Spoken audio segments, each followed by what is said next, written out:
to second. I thank you, Mr. Speaker.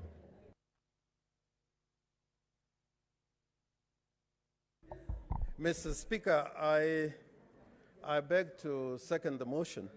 And Mr. Speaker, right at the beginning, let's consult in low tones, please. Let's consult in low tones.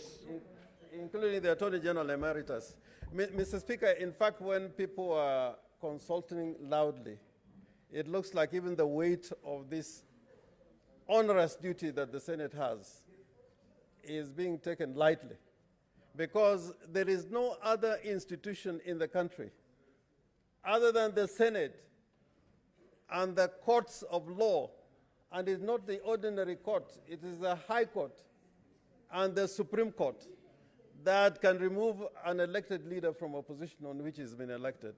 That's the power given only to the courts and the highest courts in the land and the Senate. So I beg you that when you are dealing with a matter of such a weight, we treat it with a decorum so that anybody looking at the proceedings in this House knows that we are taking this matter seriously. This governor, who may eventually be tried by the Senate, he would want to feel that he's being given a fair chance. And those who have accused him would want to feel that they are being given a fair chance. So, Mr. Speaker, I beg that we appreciate the weight of what we are about to do. And, Mr. Speaker, to answer Senator Malala's question, which I think is critical, at this moment, the decision that we're making is whether to investigate through the plenary or through the committee. Who is to carry out the investigations? And that is a decision which the Senate itself must make.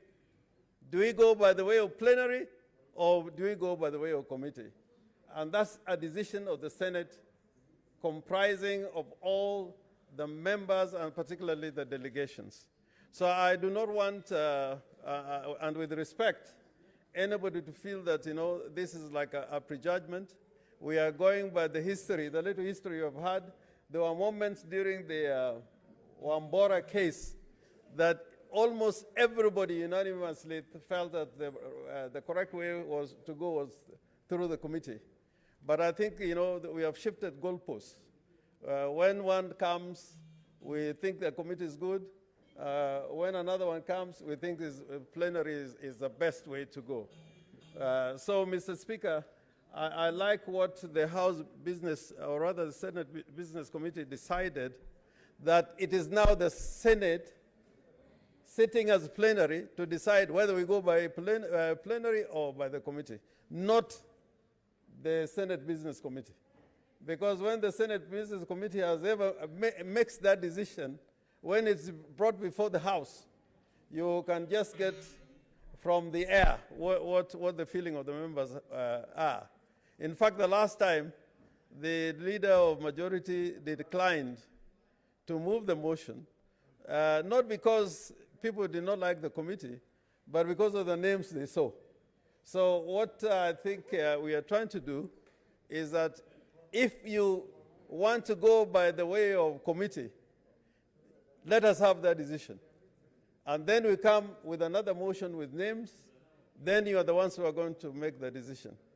If you decide that we are going by way of plenary, this matter ends here, and the Speaker will proceed to read the charges, and the trial will be by way of plenary.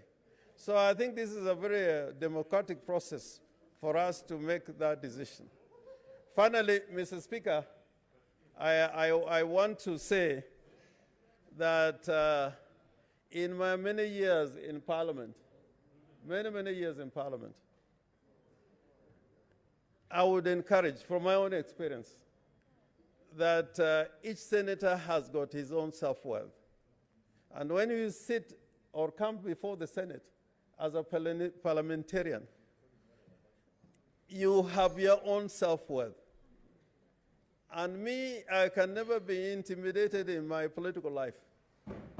Can never be intimidated. Because I've seen many people come and go.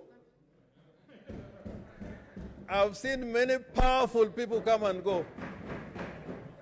I've seen presidents come here and go. I have seen people who, on their word, you would leave this house and you'll be locked in the same day. They have come and gone. I have seen very respected women in this country like Grace Onyango, who was in the committee for the special investigations relating to the disappearance of JM. Yeah. And that made me very proud because those days there were very few women. And she stood firm. She was required to change a report of the National Assembly. And she stood firm. So I want to plead with you. I want to plead with you. We got a heavy task. And if people out there feel you can be intimidated and you've been brought to this house with all the powers that we have, including the trial of a governor, imagine next time that you may have a motion for the trial of the president. Will you be intimidated?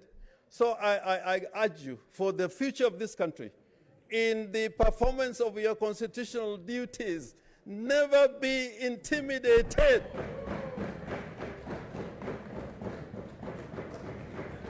And if my day comes, I'll accept it. If my day comes, I'll accept it. But my conscience, the way I've been brought up, my conscience, I will never sell it. I will never. Because I know men and women, like the late Serenoy, one of the most brilliant lawyers. He could have lived longer as a parliamentarian. But for his standing for the truth, we are now enjoying some of the privileges. Let us think of these people who sacrificed so much. And in Parliament, people like quoting Martin Luther King, said so much. There's another famous French philosopher whom we like, that you may have the right of what to say, I may disagree with you, by Voltaire, but I'll defend you to death for your right to say it. It's so beautiful when you say it, but when that moment comes, we speak a different language. So I want to say today, in defense of what you are supposed to do, that however much I disagree with you, but if you are being violated and have sworn to defend the Constitution of this country, however much we disagreed, I'll stand up to defend you. I also expect you as a patriot, that's why the word patriot is there in Article 10, that you'll defend me. So let us not behave as a nation of beasts, or we live in the animal world. Let us be men of honor and distinction. Men and women of distinction. I thank you, Mr. Speaker, and I beg to second. Order, senators. Before order.